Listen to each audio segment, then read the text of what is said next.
Good afternoon, everyone, and welcome to the Supplier Development Programme, helping you bid better. So today what we're going to talk about is finding opportunities using Public Contracts Scotland. My name is Julie Caughey. I am the Director of Caughey Solutions Limited, which I established in 2013, and I do bid consultancy as well as procurement consultancy, working with local authorities, housing associations, NHS, as well as small and medium-sized businesses like yourselves.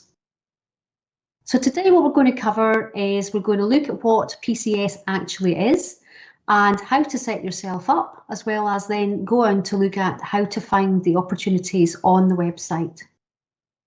So first of all, what is PCS? It's a place where you can find just about everything to do with public sector procurement in Scotland. There are lots of information on there, not just contract opportunities, but also buyer information and extra information like links to the regulations and so on.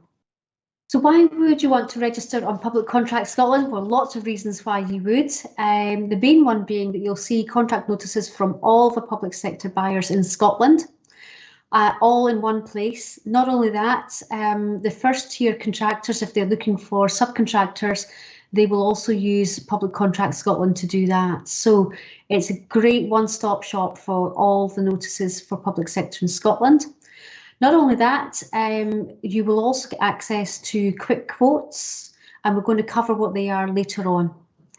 You can set yourself up for daily email alerts, daily, weekly, whatever you want. I suggest you do them daily because you really want to get on to preparing your bid as soon as possible as the contract notices comes out.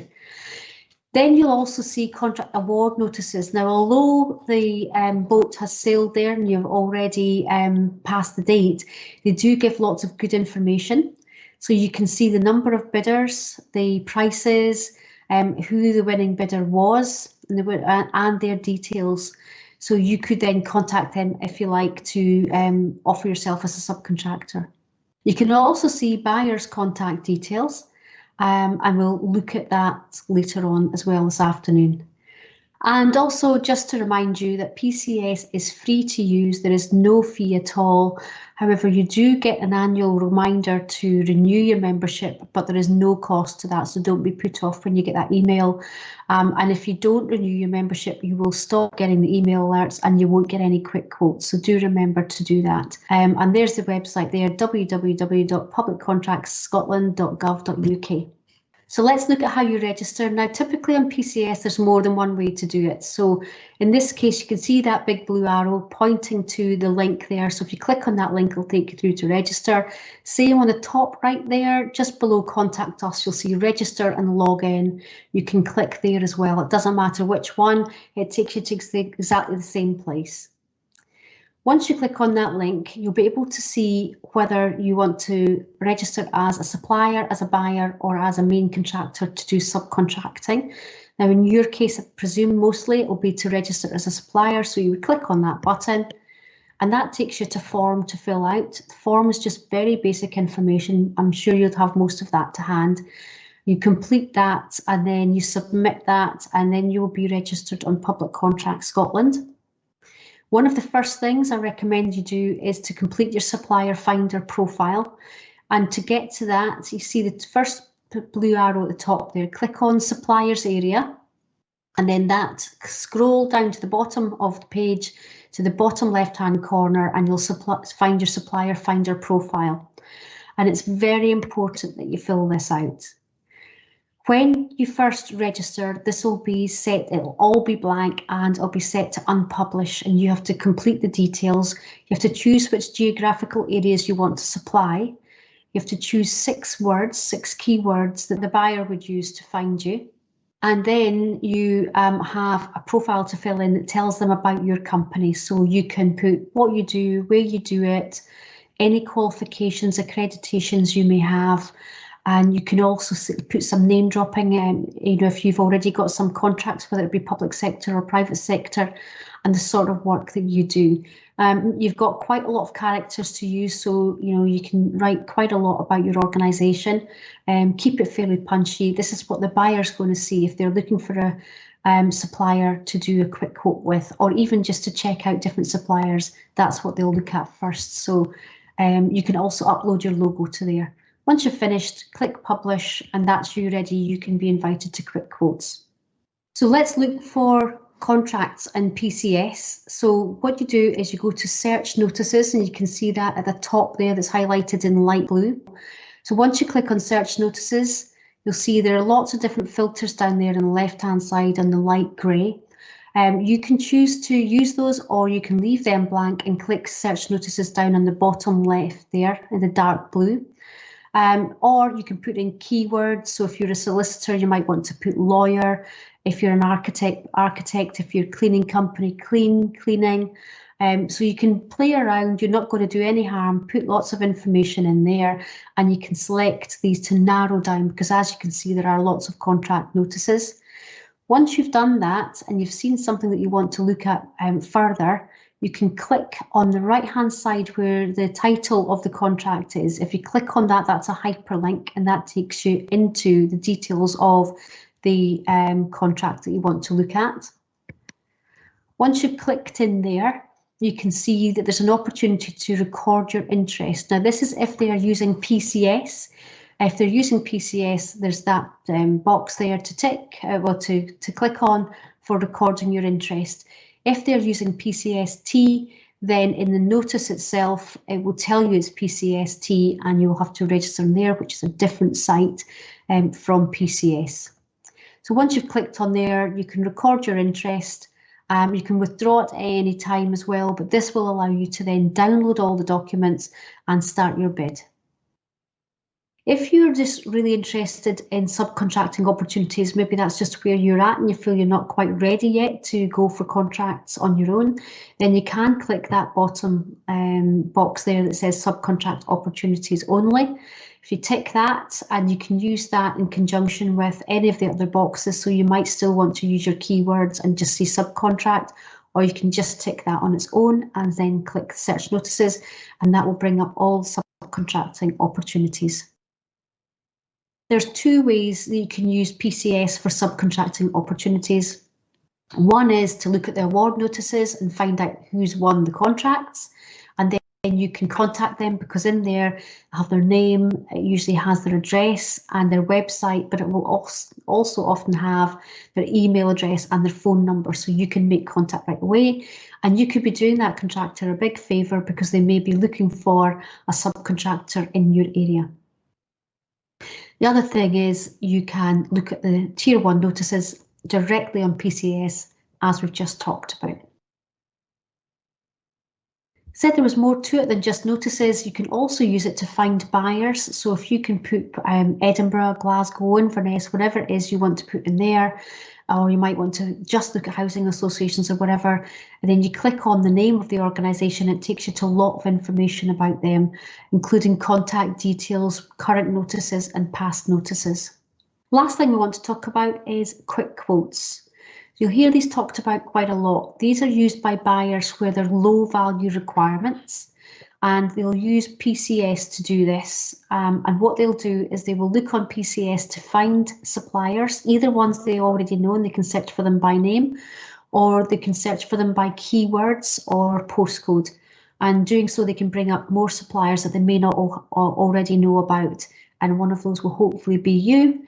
They will then invite you to the quick quote. You'll get an email confirming that, and you will then be taken through to PCS, where you either accept or decline the opportunity to provide a quick quote.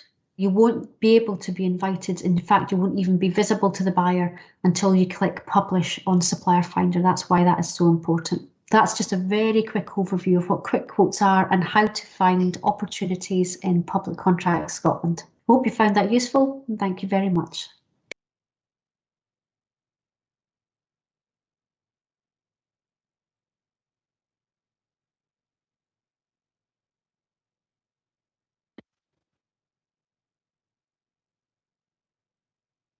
Good afternoon and welcome to Finding Opportunities in Public Contracts Scotland with the Supplier Development Programme, our live Q&A panel with our expert trainers. For those of you who do not know, I am Gillian Cameron and I am the Programme Manager with the Supplier Development Programme. And we are here to support you. We work directly with all 32 local authorities, Scottish Government and a range of other public bodies who want to engage with micro, small and medium-sized businesses in Scotland. Our goal is to raise awareness of contract opportunities that are coming up in Scotland and to provide regular tender training to support those businesses in bidding for those opportunities. Best of all, STP is free for you to access if you're a business based in Scotland. We have recently refreshed our tender training courses to include new, more practical exercises as part of our workshops, and we have courses to suit all levels, including those that have never bid before, those that want to improve their bid, and those that are looking to expand and understand key policies in their tenders. And new for 2021 is a course all about pricing your tenders. This is something that we've had feedback from our customers and we've included in. Now is the time to book your free place if you want to be ensured that you're armed with the best information to help support you bid better. You can also log on to the STP website and choose our e-learning. We've just recently launched our module that includes quick quotes, and as Julie has just mentioned in her presentation there, it walks you through that process. We certainly look forward to hearing your feedback on using our new service and watch this space for more e-learning modules to come. Now, I hope you've had a good time visiting our online exhibition stands today, and you may well have some questions about bidding for up-and-coming contracts and framework opportunities. So I'm delighted to say that I'm joined here by a panel of experts. We have Julie Caughey, who provided the earlier presentation, Joel Joy from Intend, and John Clark from JI Management. So I'd like to ask the suppliers to start typing in their questions for our panel using the right-hand part of your screen. Nothing is off the table when it comes to tendering. Please also note that we have a poll running today to ask if this session encouraged you to bid for public sector contracts. So we look forward to your questions. Okay, so I'm just looking at some of the questions that are coming in now. Our first question is, I'm worried about cash flow. What should I do if I don't get paid within 30 days after sending an invoice to one of these tier 1 contractors? Or what about a local authority? John, would you like to pick up on that question? Well, clearly, if your prime contractor is not paying you within 30 days, they're not really following the guidelines for what they signed up to for their contract, if it's a public contract you're talking about. And all of the local authorities are committed to paying within 30 days, and the encouragement from the Scottish Government is to pay within 10. So if somebody's that lax, then you could potentially complain to the local authority who the prime has got the contract with. Or their contracts manager should perhaps do something about it. That's great. Thank you for that answer, John. Our next question is about quick quotes, and do they get used in the supply chain? Julie, would you like to pick up on that one? Hi there. Yes, quick quotes do get used in supply chain opportunities. You might find that the tier 1 contractor does want to limit the number of companies that they want to ask to bid for subcontracting opportunities. So it's up to them what process they use, whether it's a full tender that goes advertised in PCS or whether it's a quick quote. The way to get invited, first of all, you have to make sure that supplier finder profile is changed to publish. They can't see, actually completely invisible if you haven't done that already. And then after that, it's making yourself known to the tier 1 contractors and any of the public sector buyers. So for example, you might want to target specific geographical areas or specific buyers, in which case you go to meet the buyer events, but also just send them emails, try and get meetings with them, etc., and make yourself known. See if you can do have a leaflet or sort of something that you can give to them, and something that makes it clear what your company does and why they would want to invite you to quote. Okay, thank you very much for that answer, Julie. We've got a question coming in now about frameworks. How do I get on a framework? And if I get on one, will I be invited to tender? Jill, would you maybe like to take that question? I will, thanks, Gillian. So frameworks are used increasingly now by public authorities as a way of pulling together a list of really pre-qualified contractors that can be then called off for various contracts. They're published on Public Contract Scotland in exactly the same way as what we would call a term contract, which is more maybe a single supplier contract.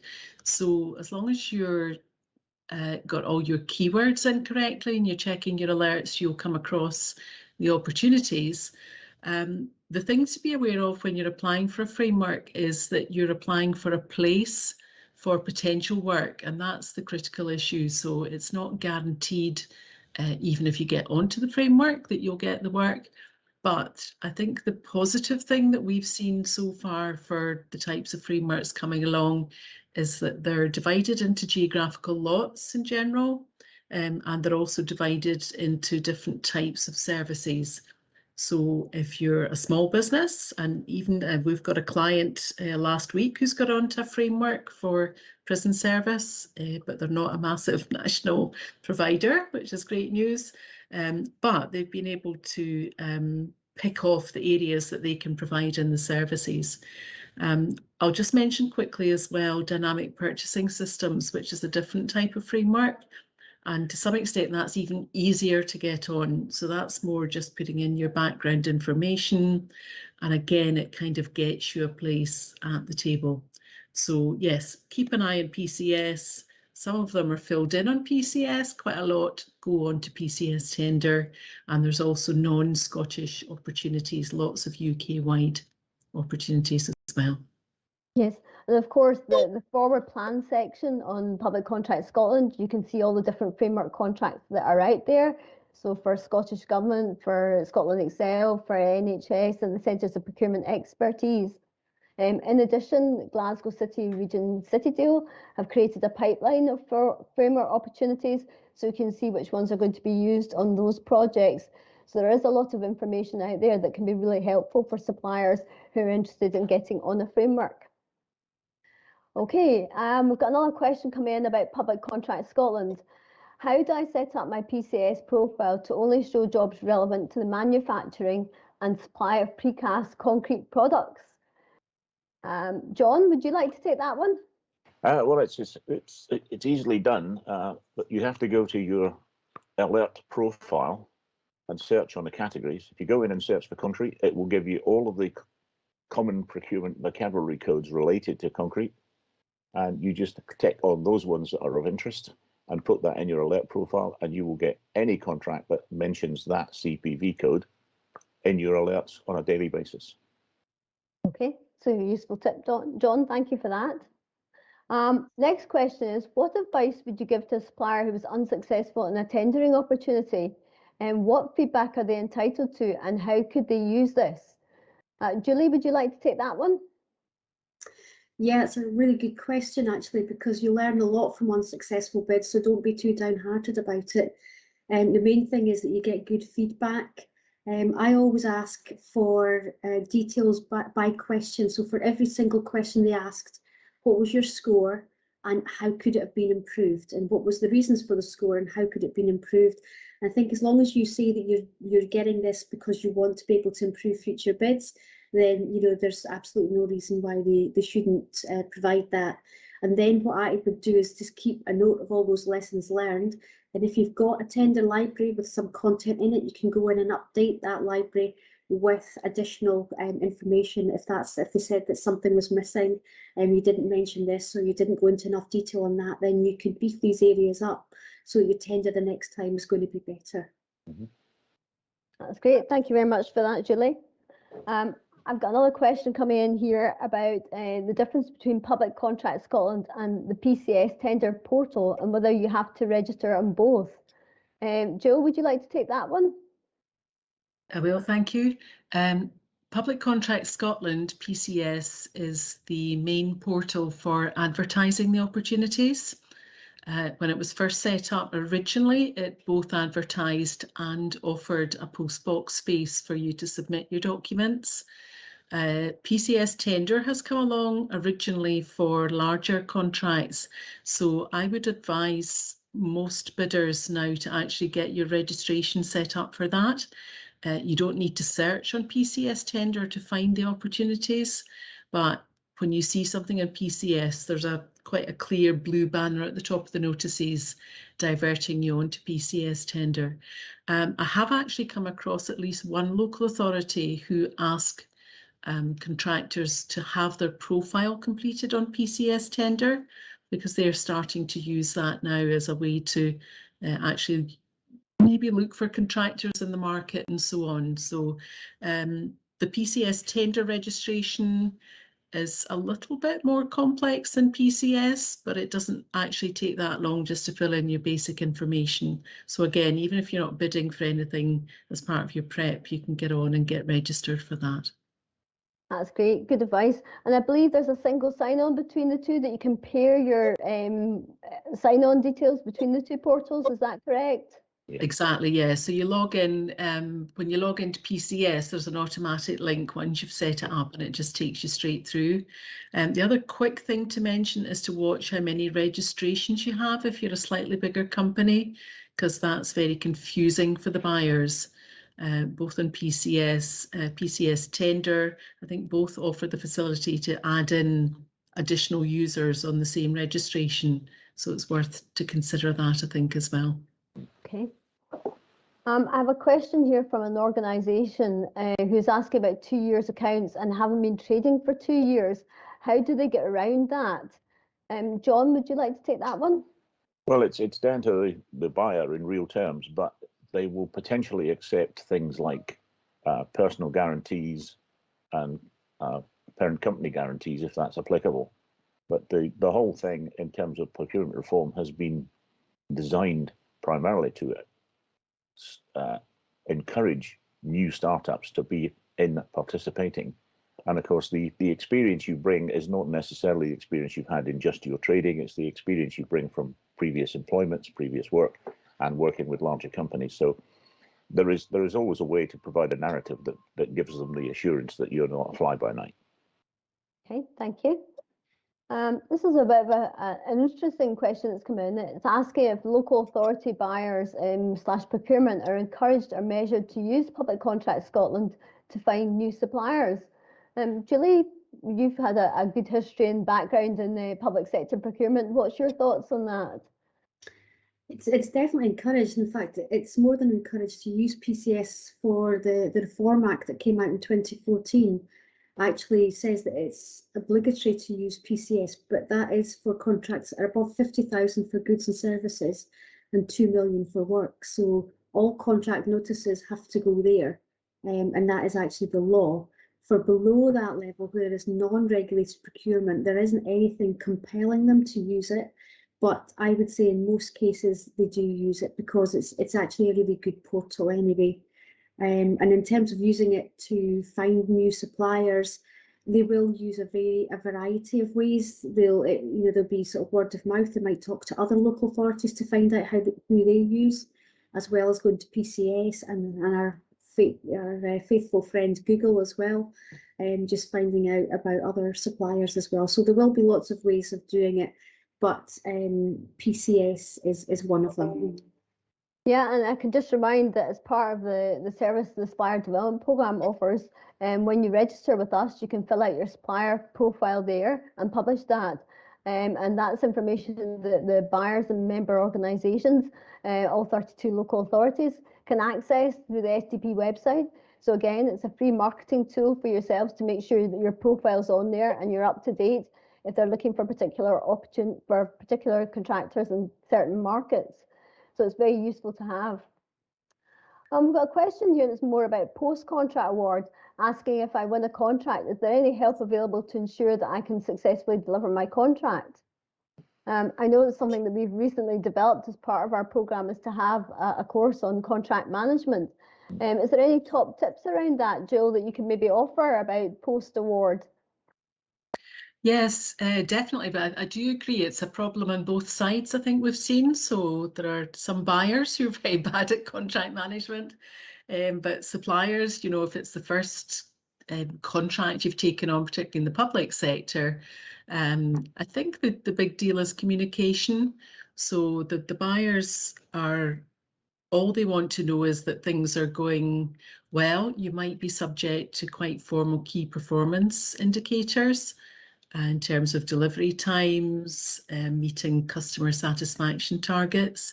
So the more proactive you can be in briefing your team, on how that's going to work. There's no point in just the senior management knowing what the expectations are. Everybody on the front line needs to know what's expected to make the contract work.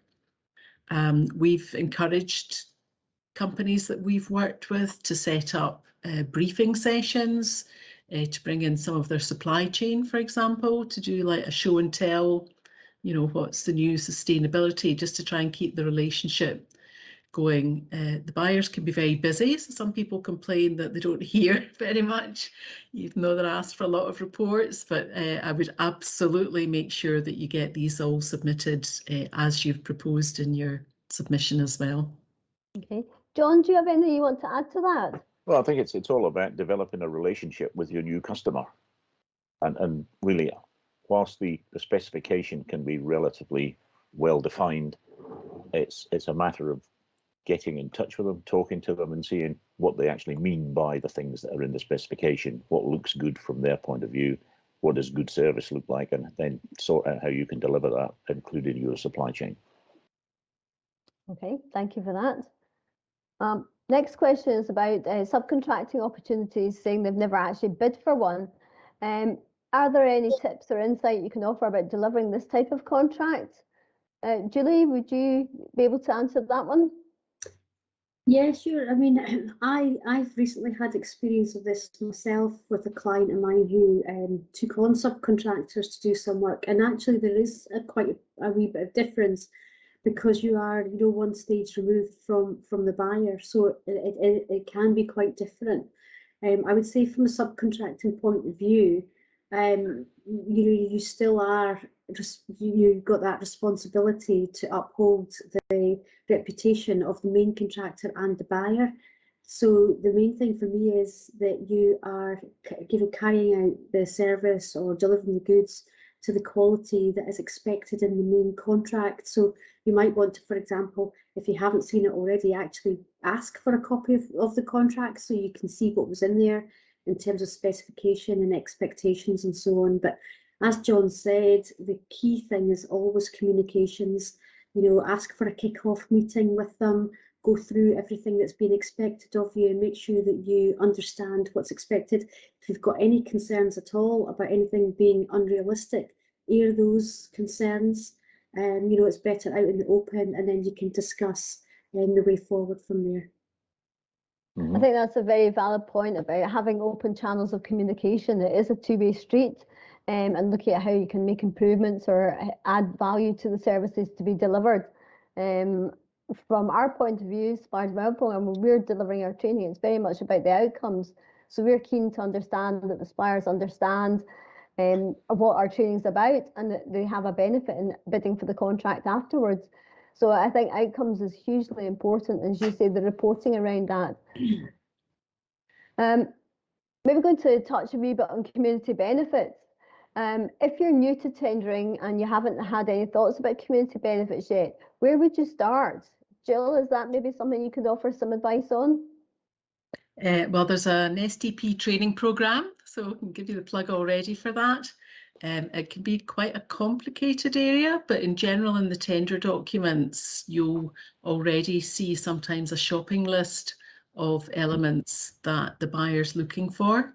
They may tell you how many community benefit points that you need to deliver over the period of the contract. I would encourage, probably, if the buyer hasn't given you contacts already in the tender documents, to try and source. If, for example, in the Fife area, there's lots of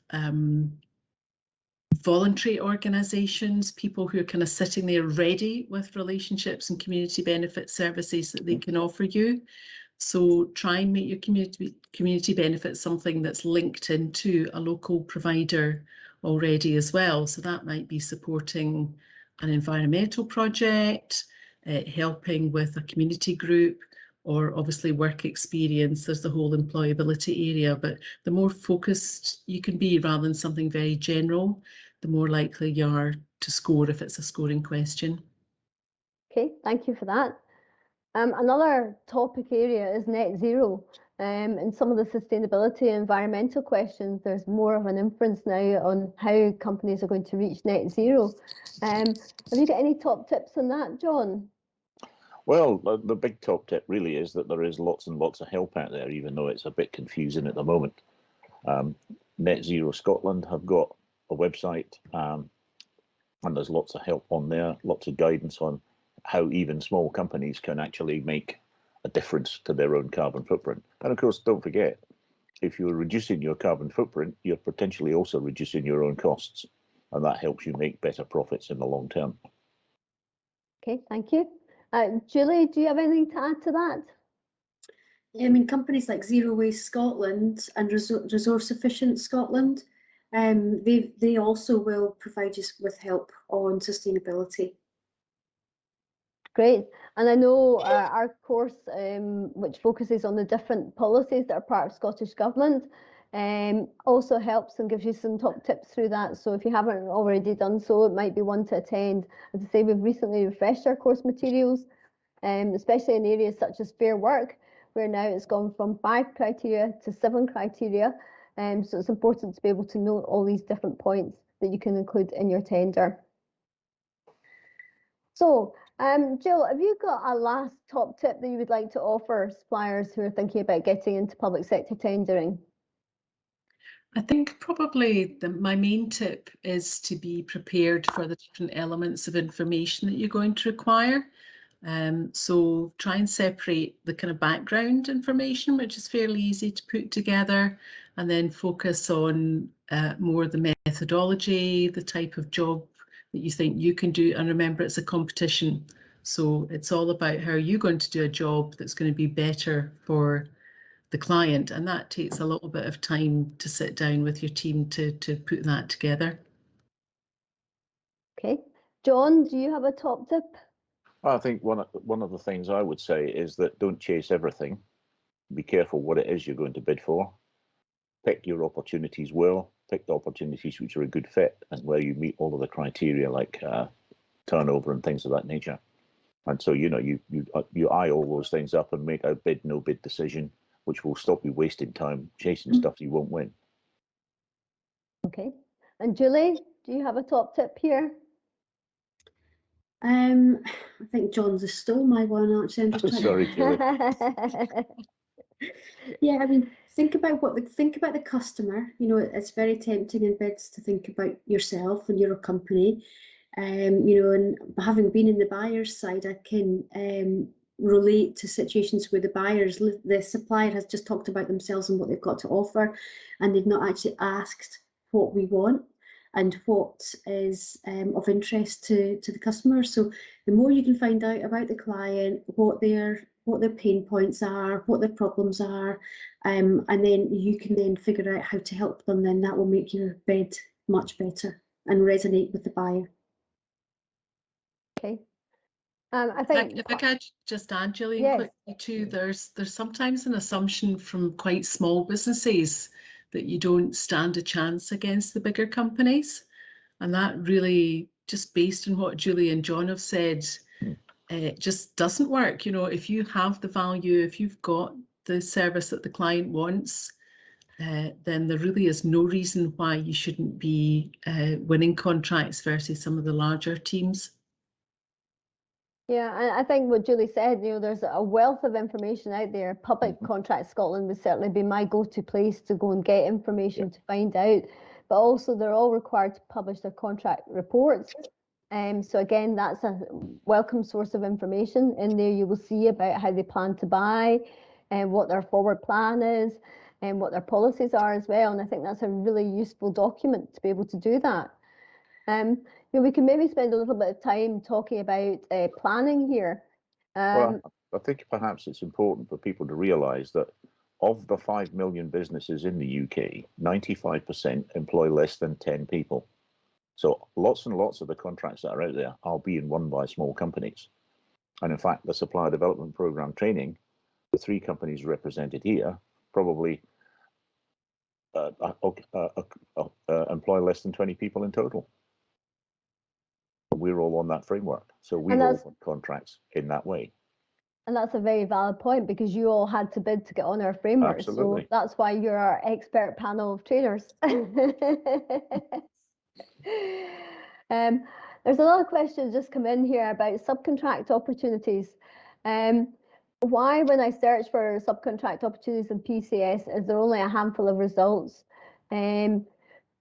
Why is there not more subcontracting opportunities in PCS? Does anyone like to answer that one? I can take that one. Okay, thanks, Julie. I mean, not every contract will be subcontracted, so that's one of the main things there to bear in mind, is that quite often the company who wins the contract will be able to carry out the whole contract themselves. So that cuts out a whole load of contracts anyway. And then for those where they do have a subcontracting element, it might just be a small element, and they may decide that they're going to use a subcontractor they've already used, or a subcontractor who's already in the area that maybe worked for the previous incumbent supplier, so they don't have to advertise it. So therefore you're down to a much smaller number where they have won a contract, they are going to subcontract elements, and it's those elements that they then need to advertise on PCS. So hopefully that explains the difference in numbers. Thank you, Julie, for that. We've got another question in here from somebody who's a sole trader, and they're in the social media and video editing communication services. They felt today's event spoke a lot about construction, but where could they start to look for opportunities and to get their services into the public sector? Jill, would you like to take that one? I think this is quite an interesting area to start looking at the search the buyer capability on PCS. There's quite a temptation when we're looking at public sector contracts to maybe look at councils, NHS, universities, some of the big construction contracts and so on. But I don't have the numbers off pat, but I know there's literally about something like 800 different public buyers. We've worked with quite a lot of social media and video companies, and they've been doing work for organisations who are classed as public bodies, but they're very small. So housing associations, Creative Scotland, RSPB, care inspectorates, so that kind of sub-level of public body. And they're quite often people who do need to run some projects in that kind of area. And they probably do most of it through quick quotes. So it's an area where I'd be recommending that people find the buyer first. They might not find a contract, but you then contact them directly, link them to your profile, and ask if they've got any contracts. So it's a bit more of a proactive process rather than waiting for something to be published. Yeah. John, did you want to add anything to that? No, I think that's really good advice. I know of at least 2 videographers in the Glasgow area who have done work for places like the School of Drama and things of that nature. So there are bits and pieces of work out there. It's just a matter of going and finding them, and most of these, as you say, will be done through quick quote because they're that sort of level. So we've got a question coming in about accessing UK opportunities. Are they advertised in PCS, or do we have to register in other places? And is there a list of websites that we can access this? Well, I know for a fact we've got a list of the websites on the SDP website, and there are different sites around this. John, do you want to talk a bit about how you access UK opportunities? Well, for larger UK opportunities, they're all now advertised on the Find a Tender service, which replaced the Tenders Electronic Daily EU Journal. And on there, you'll find everything above the 50,000 mark for services and above 2 million for construction.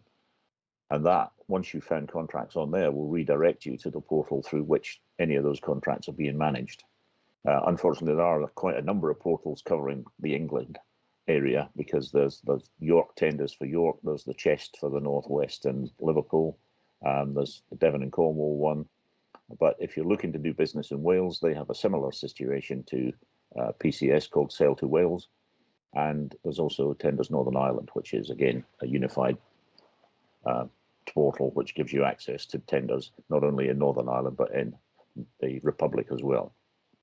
Okay, and the SDP course, which is our level 3 course, talks a bit about finding opportunities out with Scotland, and highlights some of those portals on there. The other big portal that you might want to consider registering on as a supplier is the MOD portal. The MOD contracts are not published in Public Contract Scotland, but the MOD deliver a huge amount of contracts within Scotland and do look for Scottish suppliers. So that's contracts.mod.uk if you want to register on that portal there. We use, Gillian, the Proactus Pro-Contract Due North portal, and that brings together quite a lot of the ones that John mentioned, so they're all in one place. That's Again, great, free good of advice. charge, Yep. so good for SMEs. Okay, all right. I'm just looking through the questions that are still coming into, so that's great. So make sure you're posting your questions. Another question has come in about access to smaller tender opportunities that may not be on PCS or PCS tender. How would you go about finding out about the sort of very low value contracts? Julie, would you like to pick that one up? Yeah, I mean, there's no obligation on the buying authorities to advertise these, so they may not advertise them, and that's why you won't necessarily see the low value ones coming up. I always describe the quick quotes like submarines. You know, they're under the water, you can't see them, but they are there, and there's lots of them about. So the key is actually getting onto that quick quote list. And as I said before, like networking is one thing. You can directly contact local authorities, NHS, universities, whatever, and tell them about your service, the services that you provide. Remember, you're trying to sell yourself in those, so you know, why would they go to you and not somebody else? What is it about you that's different? And why would they want to hire your organisation in particular? So you need to get all that information together to sell your organisation. And then when you've done that, you've then got the opportunity. Now, you kind of have to find out who I would call the real buyer is in the organisation for these low value ones, because quite often the buying organisation has got different levels of authority in the organisation. So, for example, it could be that up to 1,000, 2,000, 3,000, 5,000, they can actually directly award a contract to a supplier without doing anything, and that could be any quick quote or any tender. And that's their local rules, often hear them called contract standing orders or CSOs.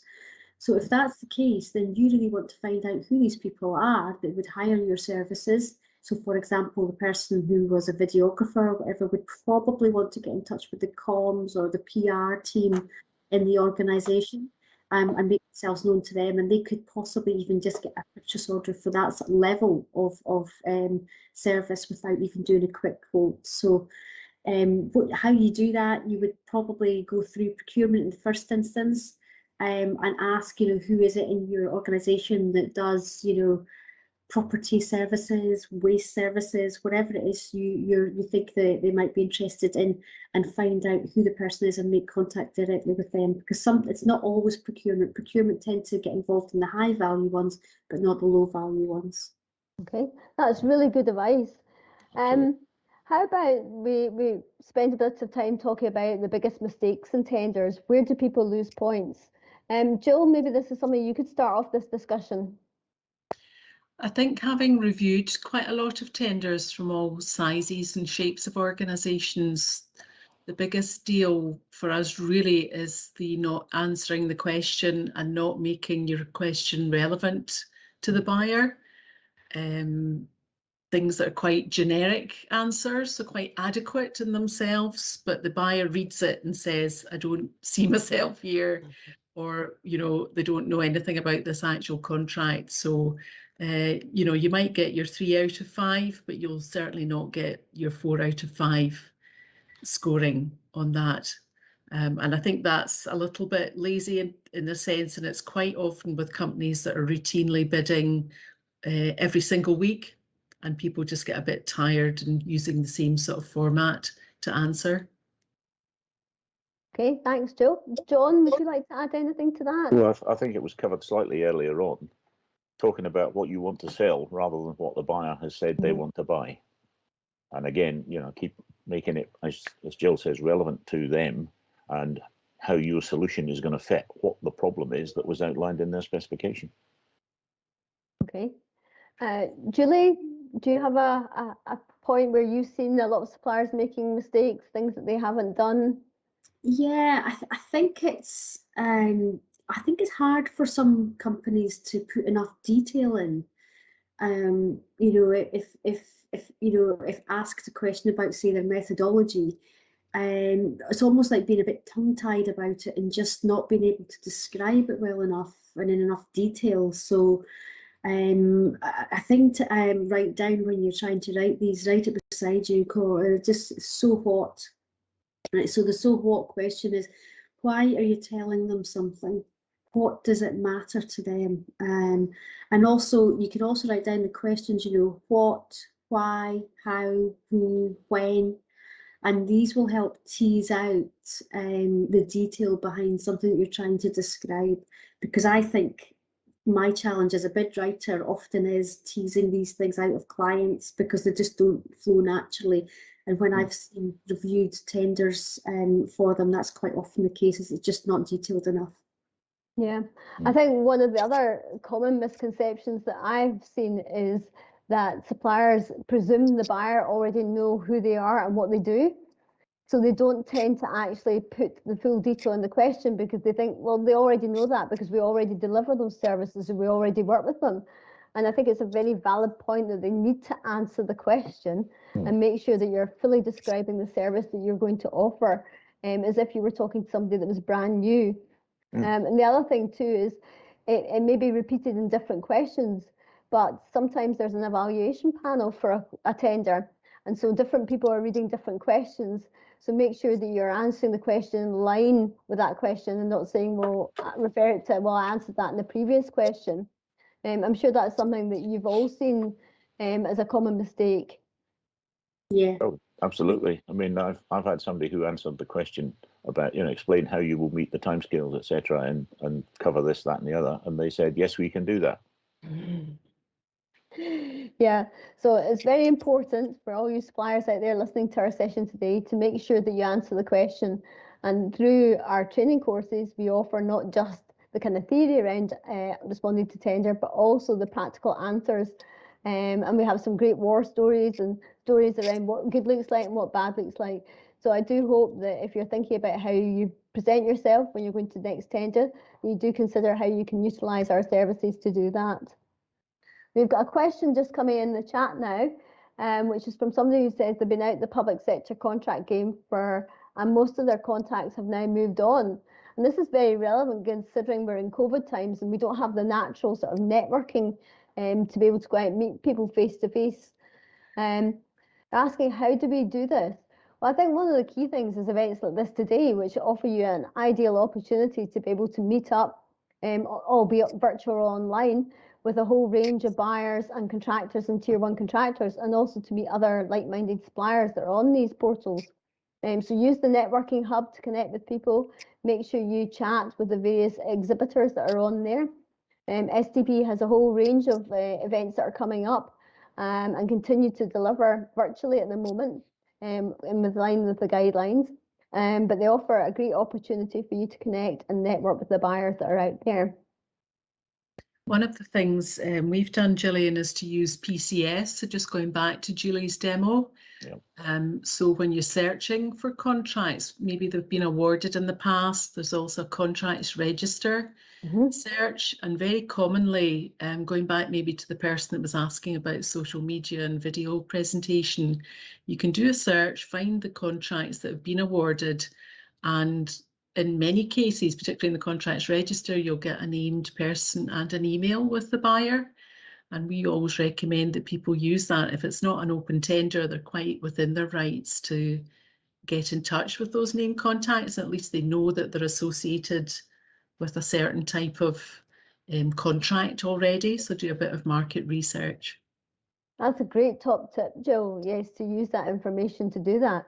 Now, you did mention there, as long as it's not part of an open tender, could you maybe explain a wee bit more what you mean by that?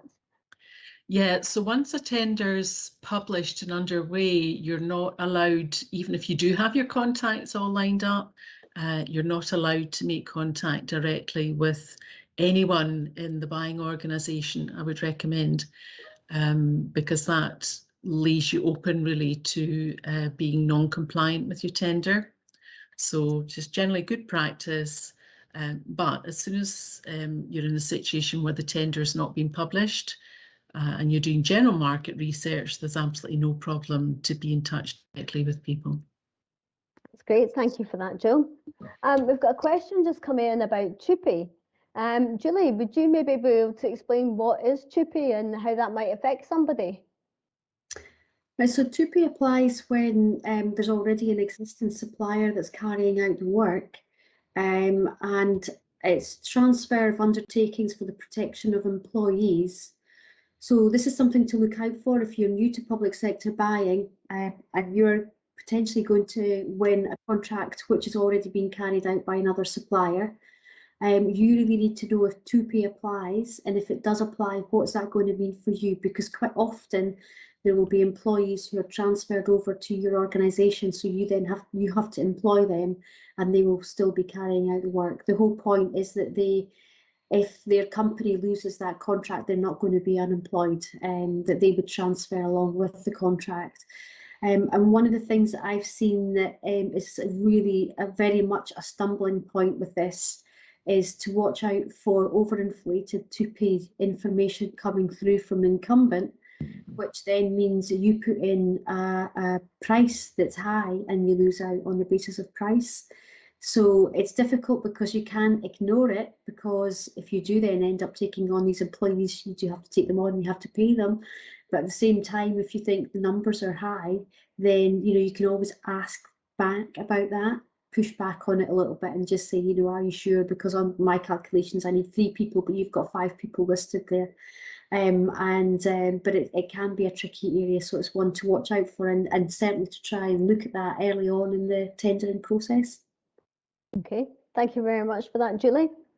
I've got a question about feedback. Should I get feedback on every tender that I bid for? Absolutely. Jill, John, do you want to take that one first of all? Well, absolutely. You're not going to know where you went wrong unless somebody tells you precisely how you went wrong. And more importantly, if you've won the contract, there'll be a good chance that it wasn't perfect. So you need to ask your new customer where you could have improved your offer and see how you can actually fulfill that as part of your delivery of the ongoing contract. But feedback is very, very important on both of those sides. Okay. And have you got any recommendations? I was part of a session the other day where the supplier said that no matter how many times they contacted the buyer, they still didn't get any feedback on their actual tender. It was a very low value one. Have you got any top tips of trying to be able to get more information back out of the buyer? Well, the buyer's got an obligation to provide feedback, so they're not really meeting their obligation. If it's a local authority, then, and you're in that local authority area as a business, you could potentially complain to your local councillor and get him to look at it for you. Or write to your MSP, for instance, if it was a Scottish Government contract. Okay, that's great. Thank you for that. Okay, I'm just going to ask our panel here, we're in the final sort of 5 minutes. Is there any other top tips that they would like to offer to suppliers? Jill? Yeah, I think my tip would maybe relate to some of those themes about finding the contracts on PCS. So going back to Julie's demo, don't just sit and wait for your alerts to come through. You need to spend a bit of time. It's a fantastic role if you've got somebody in your team that wants to do a bit more development work, because it can be a bit time consuming. But just take the time to start trawling through contracts, registers, awards, and build up a bit of a calendar of contracts that are coming up you're interested in, but also some of these contact names. Okay, thanks. Julie, have you got any closing remarks on that? Yeah, I'd say, if you're quite new to this, start a tender library. So you put in there things that are going to be easy to find, like your insurances and any accreditations. If you hadn't thought about accreditations yet, then that is something the public sector does like. So start to look, if you haven't got it already, for things like CHAS, Construction Line Safe Contractor. ISO accreditations, the first one would normally be ISO 9001, but depending on what you do, you might want to look at 14001 or 27001. And the other one that's really quite hot topic at the moment is the living wage. So it's free to get a living wage accreditation, So if you're already paying people the living wage, then go for it. And if you're not, then you really should be thinking about that, because that is a big thing for the Scottish Government. And they've recently made another announcement about the living wage. It's almost only by exception should any firm working for the public sector be not paying the living wage. That's a very good point, and yes, that just came out recently. John, do you have a final top tip to add to us? Well, in terms of accreditations, one of the other important ones is going to be cybersecurity if you're dealing with information. Yes. But we haven't really touched too much on PCS tender. But even if you're not bidding for something at the moment, which is going to be managed on PCS tender, getting your registration sorted out and completing your extended profile on there means you're ahead of the game for completing your single procurement document when it comes to actually bidding for something. If you find one you want to bid for and it's being managed on PCST, as soon as you go in there and click on your interest, it will pre-populate the qualification envelope with all of the information you've put in your extended profile. And all you then have to do is update the potential example contracts that you've completed and things like your financial information if it's changed since you did your registration. So that's a time saver for when you actually get there. Because when the contract notice is published, you've generally got maybe two to 4 weeks to actually do all the work. And if you've got that one out of the way, you're ahead of it.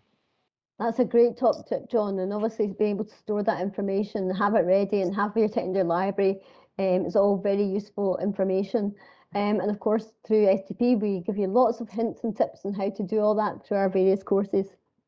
So I would just like to say a very big thank you to our panel today, to Julie, to Jill and to John for joining us, and for you, the suppliers, listening in and asking all these questions. I do hope you found the session today very useful. We've worked very hard to provide a link between the public sector and suppliers like you to ensure that you can have the access to the most up-to-date information and be supported in your tenders and your bids. Our next course on the 10th of November is all about using Public Contracts Scotland. So a much deeper dive, in-depth look at that. So if you want to find out more, then I strongly recommend that you get booked onto that free course to be able to understand all the features of the portal. And we also have another Meet the Buyer event that's happening on the 30th of November, and that's with both North Lanarkshire and South Lanarkshire. It's a joint Pan-Lanarkshire Meet the Buyer, where you have the opportunity to meet the various commissioners and public sector buyers and ask your questions. And again, we'll have some supply chain contractors that are along as part of that. So I do hope today's session has been of really good use to you. And you will take the time now to go back and visit some of the exhibition stands and listen to the final presentations. I'd like to just say a very big thank you for you all attending today. Thank you.